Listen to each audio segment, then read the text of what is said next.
মামা তরকারি কোনটা কত? পটল কত? পটল 80। কম নাই? এটা ছোটো। আর কাঁচা টমেটো? এই কাঁচা 20 টাকা দিলাম না। হ্যাঁ, কাঁচা টমেটো দিচ্ছি 100 টাকা দিল, 90 টাকা রাখবো। 90 টাকা, 100 টাকা দিয়ে 90। তরকারি তো নাই এরকমভাবে। এটা মিষ্টি না তো? তরকারি কেনা তো কঠিন হয়ে যাবে, যে দাম। বাজারে আগুন লাগছে নাকি তরকারি?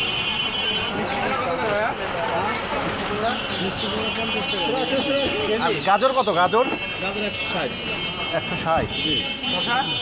শসা 80 টাকা দিল। এটা বেশি না, হাইব্রিডটা না।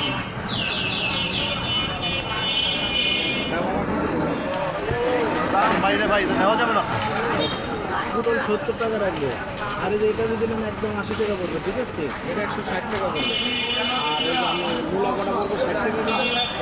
বেগুন কটা 60 টাকা কেজি পড়বে। আর বেগুন খাইছিলাম তো, বেগুন আর ভালো লাগে না, বেগুন আর নিব না। 240 টাকা।